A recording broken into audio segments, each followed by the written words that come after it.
Hello everyone, welcome to Filmfest München. It's the 39th edition of the festival and we're very happy to be back here at America House, and it is my true pleasure to be hosting this panel today because we are about to celebrate the German premiere of a very special documentary, Hallelujah, Leonard Cohen, A Journey, a Song. And here with me are the two directors, Dayna Goldfine and Dan Geller. Applause. And we have another very special person with us here, Robert Kory, the trustee of the Leonard Cohen family. That's his official title now, but you actually used to be the manager of Leonard Cohen, right? From 2004. Yeah, I think you do have a microphone. From 2004. Yeah, so we're getting more into that a little later, but I guess nobody saw the movie just yet because it's about to premiere tonight. So it's always a little weird to talk about something that we might not have just seen yet. Some of them might have seen it already, but there is so much to talk about. My first question would be, how did this entire project start? Like, how did you get into it? I mean, it's one of the most legendary songs ever, and one of the music legends ever. How did you come up with this big journey yourselves? Thank you. Well, first of all, thank you for having us here. It's our first time in Munich, not in Germany, but in this city, and it's just a pleasure and a privilege to show Hallelujah here and to have it be the German premiere. I also wanted to say that anyone here who's coming to the screening tonight, you could have the privilege of hearing about it beforehand and these questions, and then we'll be doing a Q&A after, so you'll get both. I think in a way, I mean, we've been saying that the first seed of this idea for this film happened over a dinner table conversation about 8 years ago when a dear friend of ours who's a film writer posed the question, what would it be like to make a documentary about a song? But in a way, I feel like the real first seed of this project came about when Dan and I went to see Leonard Cohen at the behest of friends in 2009 when he was playing at the Paramount Theater in Oakland on that amazing, towards the beginning of that amazing 5-year tour. And that memory of Leonard dropping to his knees at the beginning of his performance of Hallelujah at the Paramount Theater never left my brain, for sure. So when someone at dinner said, what about a documentary about a song? That image just came back to me all of a piece, and that sort of was the nugget. And we knew we were going to look at the song and its strange history, because it took Leonard a long time to write it, but then things happened, without giving away too much, that make it improbable that it has become the worldwide international hymn we know it to be now. It's almost impossible to imagine that it could get to that place from where it started. But we said we wanted to look at Leonard's life through the lens of the song. What we were just talking about downstairs with Robert is that we didn't know at the time that it really would be a look at Leonard's spiritual quest, his seeking, more than, in fact, the biography part drifted away to the large extent, and it moved in this other direction. And we were talking about this earlier, that sometimes, well, most of the time with the films we make, we have an idea to start, but the underpinning of the movie, what really is going on, what the movie is about, usually doesn't develop until we're underway and begin to shoot, and even during the edit. So in some ways, when you say, how did the idea come about, the idea kept coming about and maturing as we kept in the process. It's funny that you mention it, Dan, because Robert told me prior to this talk that if he had known what the movie is now, he might not have said yes. So maybe, Robert, you want to tell us, like, why did you say yes in the first place? And why did Leonard say yes as well? So this is what it looks like from the Leonard Cohen side in the process. And the first thing that you have to understand is when Leonard asked me to be his manager, we shared a common philosophical base that we didn't need to talk about. And that was important because I had this feeling from Leonard that his greatness just required authentic Leonard Cohen. And I told him right off the bat, I said, Leonard, the reason you've been a niche artist or a cult artist and not a worldwide icon is you've been listening to people. I don't think you need to listen to anybody. And I have no ideas for you whatsoever, none. But I can listen and I can execute.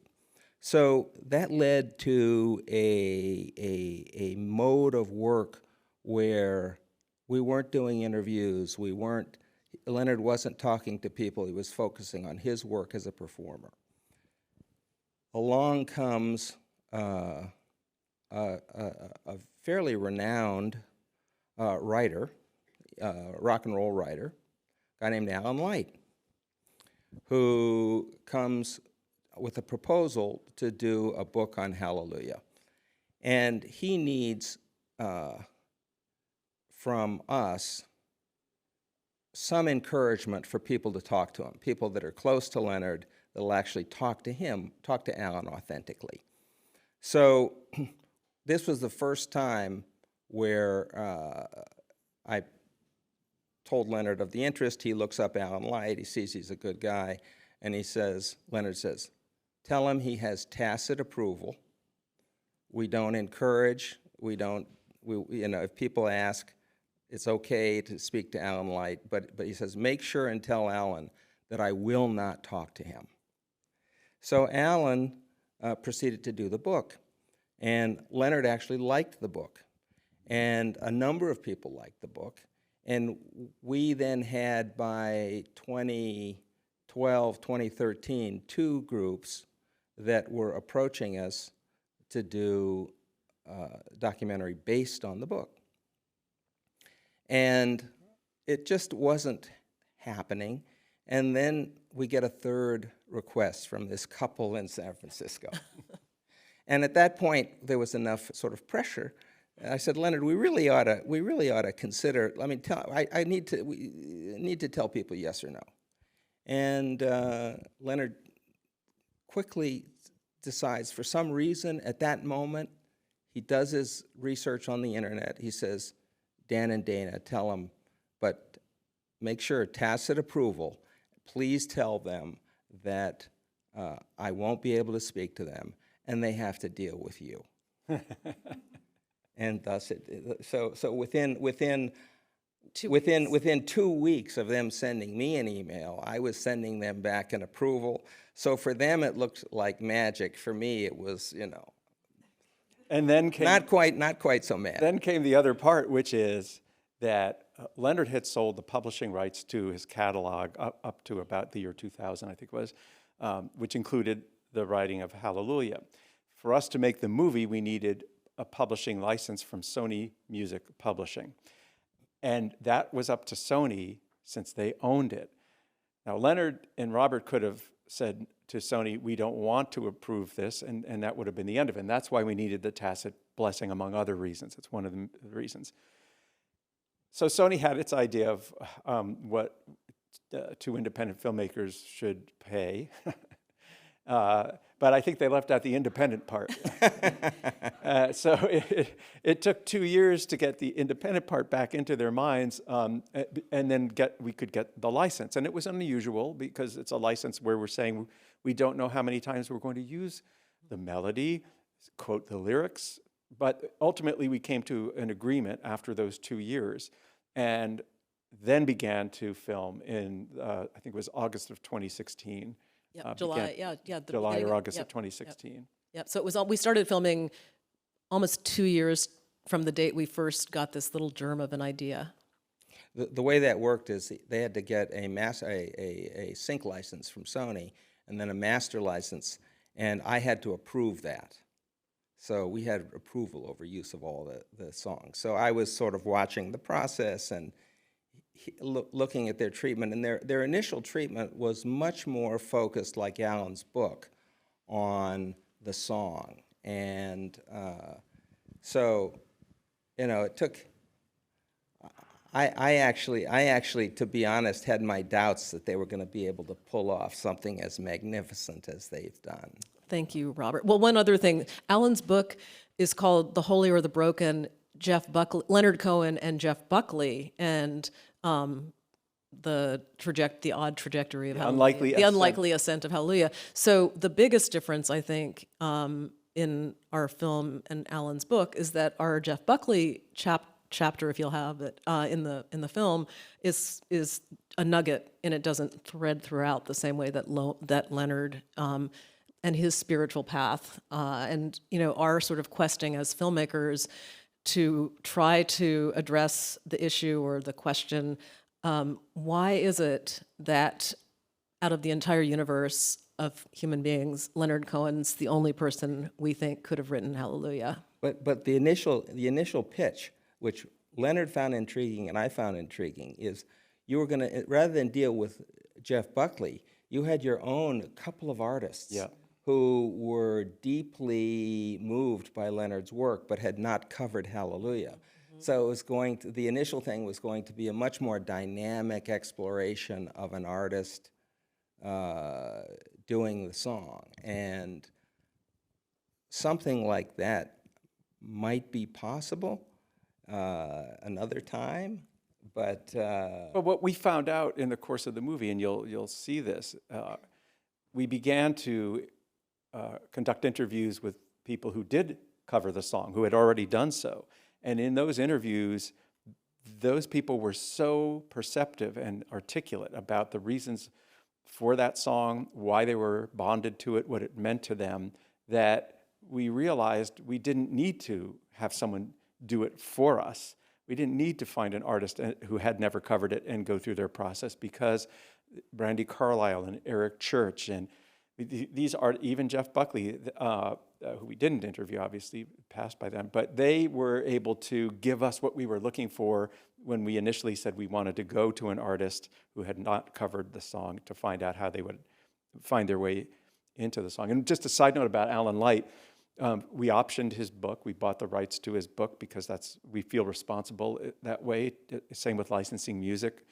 Even though we're independent, we honor intellectual property. And then Alan has become a consulting producer on the movie because he understood what we were trying to do, wanted to facilitate as much as he could introductions to various artists and people in the Cohen world. I wanted to sort of expand on that notion of what we started out with and then how we came to this particular film. It took us a long time. Like, we actually had shot, I would say, 2/3 of the on-camera interviews, and we compiled quite a bit of archival motion picture footage and archives. And we started cutting the film, and we cut together our first draft, basically, of the first act. So we had 35 minutes or so of film, still thinking that we were going to figure out a way to fit verite scenes with other music personalities, trying to unpack what this film means. So we thought we were going to do that, and we were starting to wonder, after seeing how the first act unfolded, how we were going to fit that in. But what really, for me at least, allowed me the freedom to drop that notion was we went to New York and showed that first 35 minutes to Hal Wilner, who's unfortunately no longer with us, but he was our music producer. And he was the one who we'd been brainstorming with for a year or so about what artists would cover it and how we would cover it and what studio we would cover it in and all that. And Hal had a very short attention span, so, you know, and his office had all kinds of distractions in it, and he started, you know, watching our film, and I was just waiting for him to lose interest. And instead, as the film was going on, he went closer and closer to this little screen in his office, and at the end, he turned to us and said, "You guys, this is way different than I thought it was going to be. It's way better, and you do not need to film artists unpacking the song." And that was new artists. Well, right. I mean, you know, artists. You need You don't need to film those verite scenes that we've been trying to construct. And it was like, oh my God, he's right. We've kind of been moving this way anyway, but when Hal said that, and he was the music supervisor, that was going to be his main role. So he kind of put himself out of a job. Not really. The film's still dedicated to him. But The good part of Robert and Leonard saying, don't ask anything of us, is that they didn't quite know where we were going until until we showed, Leonard had passed away, and a while later we showed Robert the first act of the movie as cut. And we were concerned because we wanted to do right by Robert and Leonard. We wanted to, this isn't an official approved movie. It's not coming out of the, Sony or anything like that. But we wanted to, it's scary to take somebody's life and work and try to represent it in an authentic way, in an artistic way. So when we showed Robert that, I probably have not clenched a stomach so hard. But then we understood each other, and then we began I would say a real collaboration from that point forward. Should I just? I was gonna say, like, what was the reaction? Right, exactly. So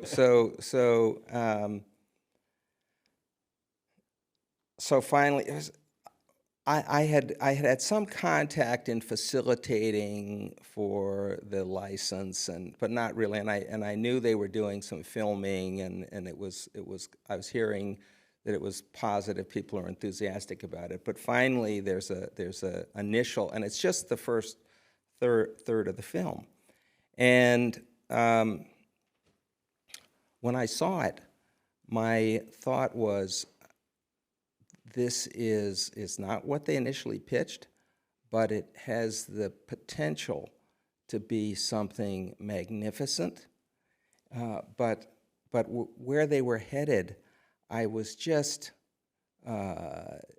doubtful that it could really be elaborated into the succinct jewel. I knew nothing about documentary filmmaking, so you're probably, those of you who are documentary filmmakers, you understand that a film evolves. So I had this long process of just having one role, is to say, this is authentic about Leonard and his treatment of this song.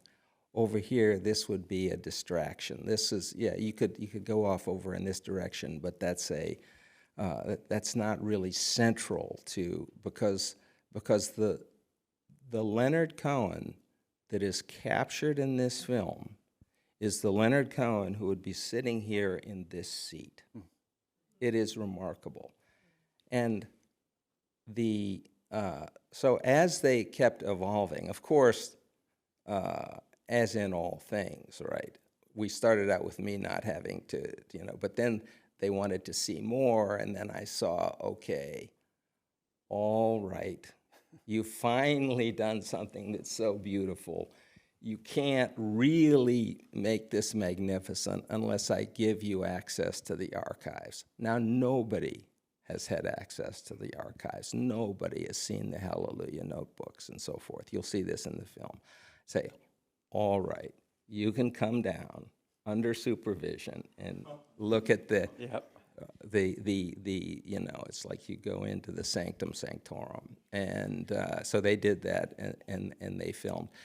And the film just got, the whole idea of a rough cut, and then a refined rough cut, and then fine cuts, and then length, and all of that, I'm just seeing this process unfold, and it's just getting more and more beautiful. And it was so stunning to me how they would make like 10 edits that are minor, and suddenly some part of the film, it just comes together beautifully. The final test was, I'm a like film, I have a lovely screening room in my house, and so I said to them, this is the test. I'm going to invite Aviva Leighton. I don't know if you know Leonard Cohen's history, but Aviva Leighton was the wife of this poet that was Leonard's mentor. And she's 89 and knew Leonard, and very vigorous 89. She's in Greece now. And she's known Leonard longer and more deeply than anybody living. And she watched the film. She cried for 10 minutes. She couldn't move. She said it's a masterpiece. Now it's going to be hard to live up to that at tonight's. Well, Right. I mean, the movie. I know you don't want to oversell a movie, but I know, I'm really and, worried. And look, this is not a biography of Leonard Cohen. It's not even the definitive to say it's the definitive Leonard Cohen movie. That's when you're talking about Leonard Cohen, you're talking about an artist of such depth and range. But as a jewel of an insight, to spend 2 hours with Leonard Cohen. Well, thank you. It's like he's invited. It's like inviting to his house where he says, "Let me make you a tuna fish salad sandwich, and let's sit down and chat." I wanted to say also that archive. So we had started to get an inkling. You'll see it if you see the film, where people start referring to Leonard's journals, and the fact that there were many, many verses of Hallelujah that are not on either the initial album, Various Positions, or part of the many concerts that evolved. So we started saying to Robert, probably a year after we began filming, maybe 6 months, "So Robert, are these notebooks in fact real?" And Robert would just get that. That smile. I forgot The about Cheshire that. smile. I forgot Yes. about that. I forgot entirely that you were asking me, and I was saying it was more like, well, show me a more refined, a better rough cut. Right. You know what I mean? Or- Something more. You got to earn this. Yeah, so But even I wasn't we- saying that. I was Right. just. That was just I the was Cheshire there was just smile. this little just smile that would quiet, come. Just quiet. And then finally, it was after after you saw this first 35 minutes or so that you admitted that they existed, and then slowly over the course of another 6 months or so, you said we could see them, and then we could come down to Los Angeles and actually thumb through them. And we were in the process of going through them for the first time. And Leonard's has this amazing son, Ryan, who works in the archive and kind of runs. Not Leonard, me. I'm sorry. Oh my God, that was a weird slip. Yes. Okay, anyway, sorry. Robert has this amazing son, Ryan, who works in the archive. And Leonard was out of the country at the time that we were spending. Robert was. That's jet lag.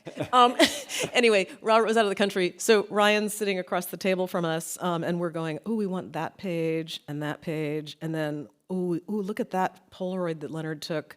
We want that one." And we just kind of were going through. It was like a big smorgasbord of images and journal entries. And Ryan was just kind of nodding his head, and his eyes were getting bigger and bigger. What we didn't know was underneath the table, he was texting Robert, who was again out of the country, and saying, "Dad, how much are you going to give these guys?" And Robert said, "Why?" And he texted back, "They're asking for everything." And Robert texted back, "Give it to them," which was amazing. But we didn't know any of this until I think the end of the day. Maybe Brian had admitted to what had just gone on. Yeah. What I always had was what's really important to understand is this is not an authorized film by the Cohen estate, right? We wouldn't do that. We wouldn't do that. Leonard has too much respect for artists and artistic integrity. But at the same time, they did need licenses. Instead of needing 3 songs, they needed 25 songs, which worked out to be everything that they asked for made sense, and of course that could get very, very expensive, and so I had the ability to say, no, this film, I don't have to tell you, documentary film making is obviously not the way to make a fortune.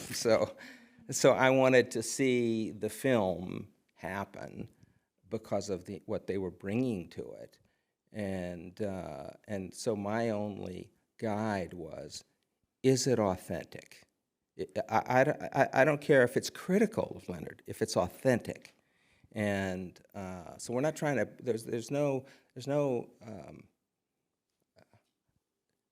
They completely surprised me in the depth that they grasped Leonard's core, spiritual core.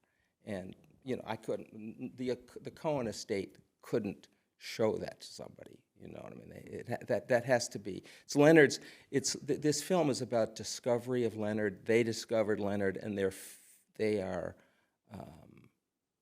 magnificent filmmakers that knew how to take that discovery and distill it to 2 hours. So it's the magic of what they did. Thank you. It is very emotional up here. I just have to say that. It's just so nice that you're speaking so open about the entire process of the film. I feel like there is this one question that I just have to ask. It's like, without taking too much away from the movie just yet, what is it about the song Hallelujah to you personally? Why is it that legend of a song?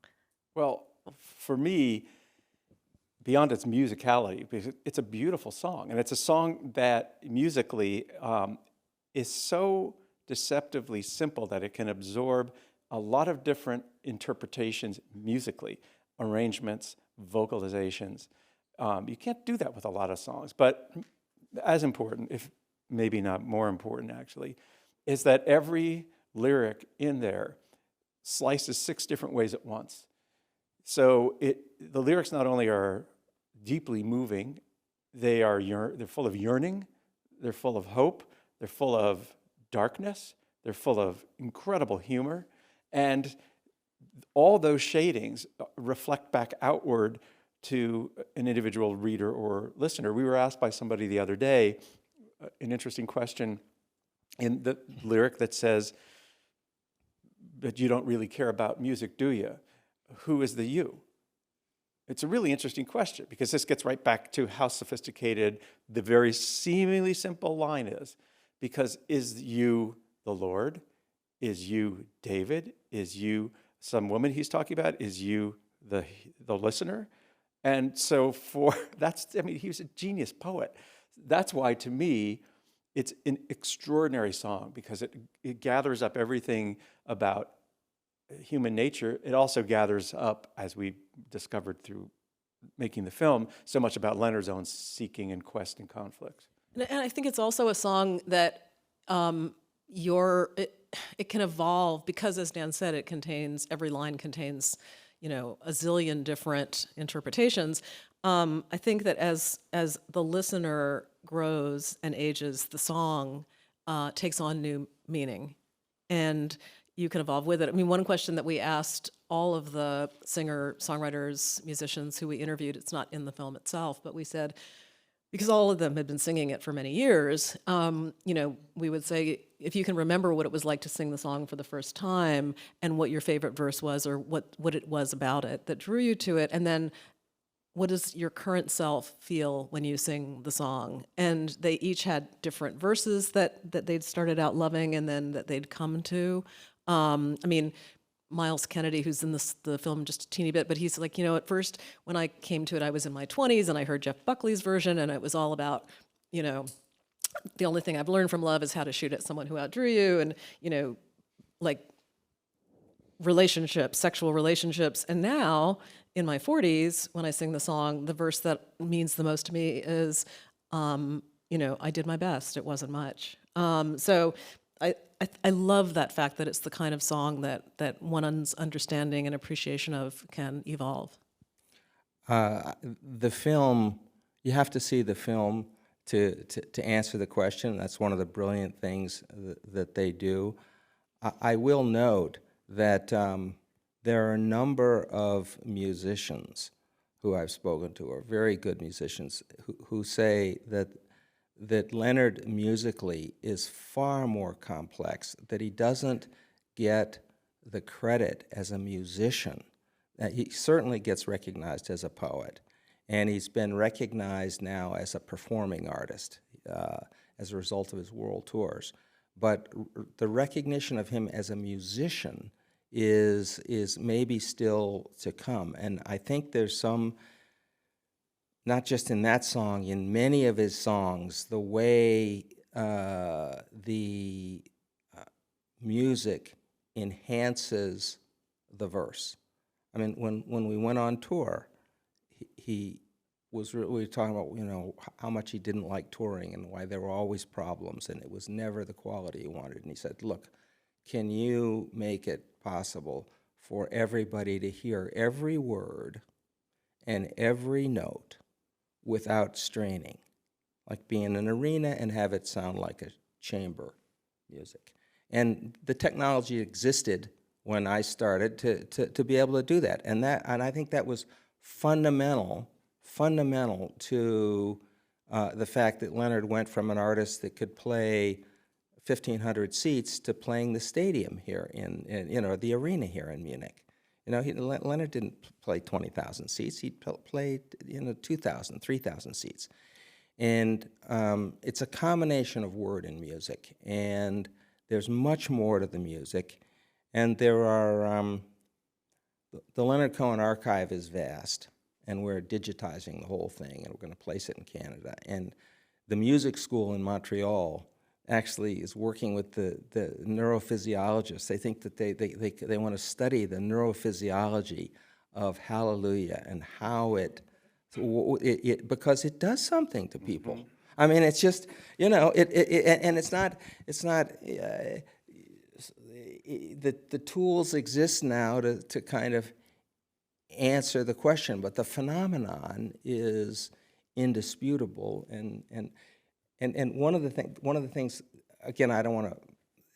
One of the greatest moments in the movie is the artist you have who just says, I just was listening to my iPad, and I'm going to do this tonight, and I didn't even tell my band that I'm going to do it. And he starts out by saying, and this could go bad, he tells the audience, right? A great artist who says, and this could go bad. And so that's you're capturing an artist who's had, that's why, thank God, the movie doesn't do once they get the neurophysiology of Hallelujah, you'll have to come back and really work with the musicians to do that other movie. I love that. I didn't know that was going on. It's a secret. That's great. You always, Dayna, you get the secrets out of me. It's just, I try. Yeah. Spread the word. I think we should see if there are any questions in the audience. There are questions. There's one right now. I'm going to give you the microphone because we're taping it too. Great, thank you. I was wondering, is there also like a message towards other artists to encourage them along their journey as an artist? They capture this brilliantly. First of all, it's not listen to Judy Collins in their film. She captures it, number one. Number two, there is again, I think maybe you've all heard that Leonard during the course of the world tour, he did like 1 or 2 interviews, and Hallelujah had become so big that in an interview he says, I think it's time for people to stop singing Hallelujah. And for a little while. For a little while. He didn't really mean that people should stop singing Hallelujah, but what he meant was, I think is, look, as an when I do a show, Hallelujah is one song in 3.5 hours. And Leonard always had this sense, he'd tell me, I'd say, Leonard, you're 74. Most 25-year-olds do 2 hours at most. You're doing 3.5 hours. You're singing lead on 24, 25, 26 songs. He says, that's what I have to do. Can you help me do this, this, and this? And I said, yes, sir, we can help you do this, this, and this. And if you saw the concerts, you saw this unbelievable performance. They weren't even concerts. No, they weren't. I was told they were not concerts. They were something. At one point, Arnold Stiefel, who was Rod Stewart's manager, came to an early concert, and we had dinner afterwards. He says, "This is not a rock and roll concert. You know this, don't you?" I said, "No, Arnold, no." And he says, "This is something entirely different, and you better not F it up." Well, so. I was going to say the one piece of advice that I love so much that happens kind of towards the end of the movie is Leonard talks about what the kind of the rules for going on stage before an audience, and how important it is to stand at the center of your song and give it your emotional all. He says it way more beautifully and articulately, but to me that is the biggest lesson for other artists. That is phenomenologically absolutely the case, because Leonard and I had talked. There's a whole notebooks and history of Leonard exploring masks, and his whole and we had a discussion about unlike any other artist, he performs without a mask. He wanted to get to a point. And that's where you see at the end of his life, where he talks about the band. All the things that he asked of me was to create conditions so he felt comfortable performing with no mask, and that's the pure Leonard Cohen. That's the phenomenological Leonard Cohen delivering to the audience every night.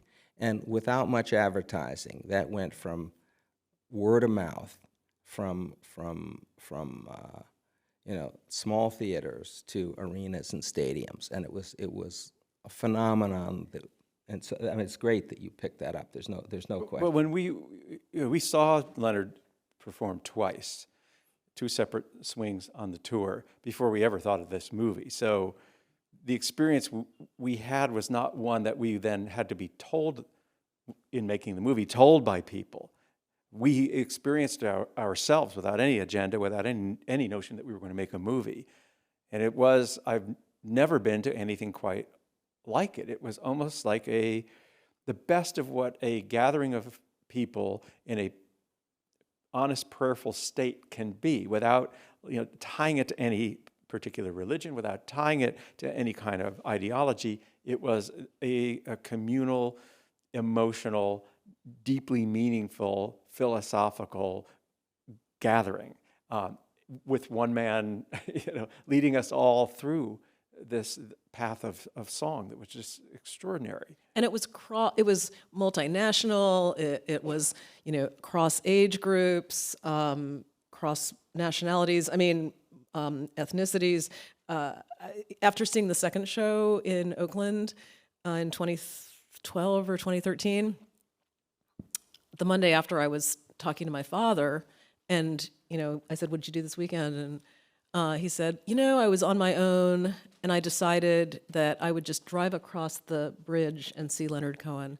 And I said, "Dad, we were in the same audience." So it was just, and that's Leonard. Shall we see if there are more questions? Is there another question in the audience? No, don't be shy. There's one more. Sure, why not? Behind you, there's the microphone. Yeah. Oh. So I wonder, why did you choose? So I think you kind of,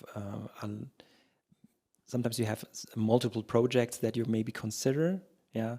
So it seems like this was kind of an obvious choice, or was there some kind of conflict, or was there no conflict at all, because it was like... Well, you're asking an interesting question about also the dynamic between Dayna and me. We're married, we make films together. We both have to be excited enough about a project. And sometimes there is a little bit of counterweight one way or the other. And ultimately, we both wind up passionate about the movie.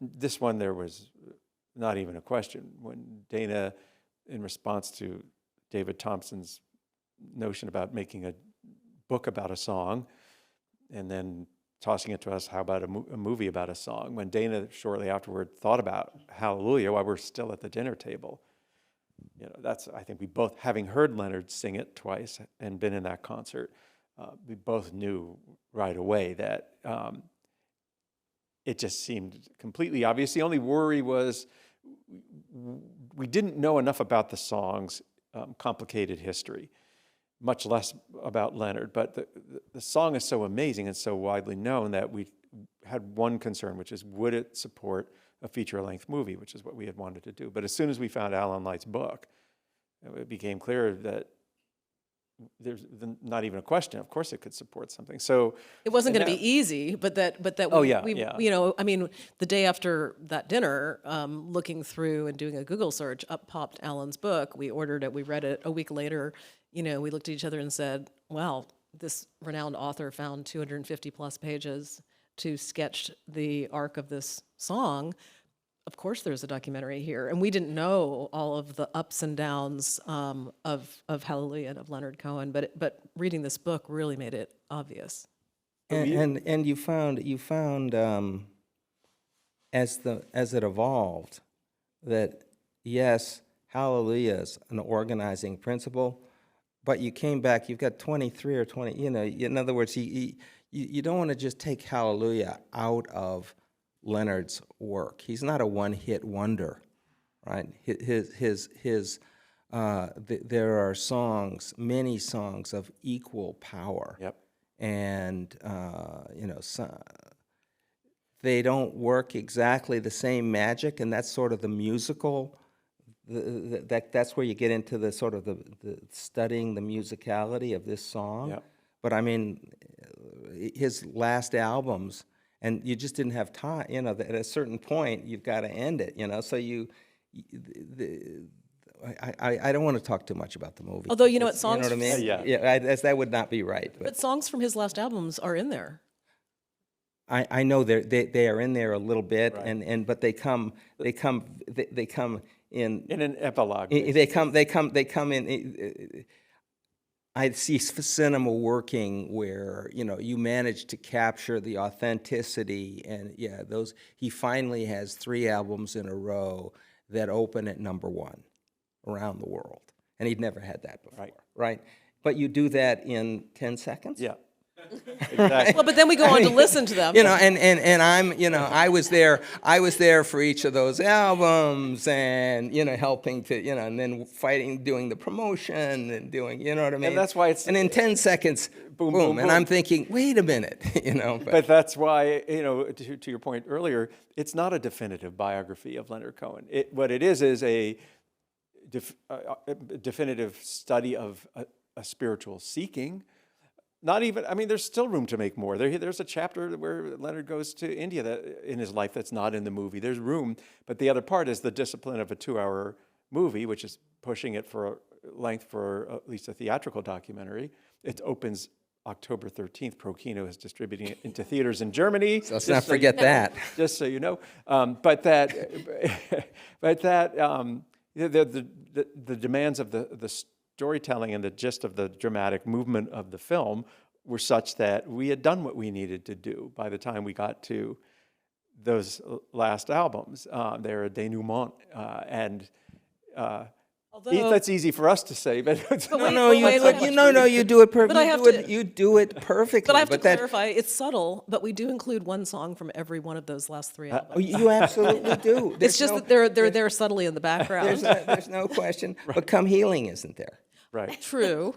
Yeah, No, so- but you know, we include, on the other hand, Robert, at a certain point, not that long ago, because we finished the film and then we'd cleared the important things, but we then needed to go back around to Sony Music Publishing and say, okay, you gave us this amazing deal on Hallelujah, but we have some other songs. And so we tried to get Robert involved, because otherwise we thought, oh my God, we're going to lose our house. And Robert said, okay, so I'll warn them that you're going to probably ask for a dozen other songs. And I said, Robert, it's 22. Right. And that was because, there's a line in the film also that's very deceptive in that it just can go by you like that, but it's so important. And it's why we needed to use 22 other songs. Leonard says, everyone's work is all of a piece. And we felt like to truly understand Hallelujah, you needed to start to understand Leonard's entire oeuvre.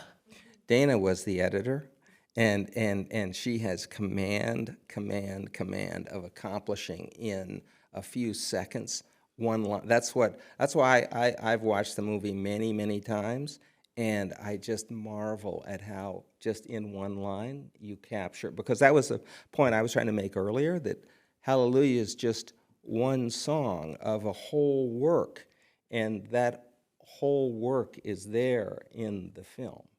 And that's why people, another question we've been asked along the way is, well, or would we be worried that people would be sick of the song by the end of the movie? And our answer was, there are a lot of reasons why. I mean, one of the reasons is that you can see the song evolve, and it won't go into it, but it's not the same song all the way through the movie. Literally, Hallelujah changes. But also, because there are 22 other songs in the movie, your ear hears a range of things. And when we come back to Hallelujah, often and when necessary, it has not outstayed its welcome. And that's important, because the last thing we wanted to do is make a movie about this great song and then have people walking out saying, I never want to hear it again. And probably one question that you've also been asked quite a lot is, because research is key in a lot of your documentaries, and you've touched upon that already quite a bit on our panel as well. It's like, how much material was there? Actually, how much footage was there in the end that you could sort of like pick from to get this detailed and detail-loving documentary that we are about to see in about an hour? There was a lot. It's hard to know by Well, I mean, numbers, for instance, there's different pods of research, really, or material. So, you know, at a certain point, actually towards the end of our interview with Ratso, who's a kind of a thread through the film, he was a journalist who started interviewing Leonard in 1974 and then continued through the early 2000s. After the interview, he said, just not thinking anyone would do anything with this concept, but he's like, you know, I think somewhere in a closet in my apartment, I've got all my audio tapes of Leonard. And so that led to a 2-year process of begging him to look for those tapes. When he finally came up with them, what he gave us was 12 hours of audio tape. And from that 12 hours, I actually love transcribing myself instead of sending something out to be transcribed, because as you're transcribing it, you're sort of taking it into your body. And over that 12 hours, there were just these nuggets that leapt out. And so in the film itself now, you know, there's, I think, 8 minutes worth of Ratso and Leonard having these dialogues together. But that was eight minutes culled from 12 hours. Right. I mean, the other thing, it just reminds me that all of the original footage that we shot, all of the interviews that go on for hours, because once you get Brandi Carlile sitting down, you don't want to let her go. So we were asking relevant questions, but we shot for hours with each of these people.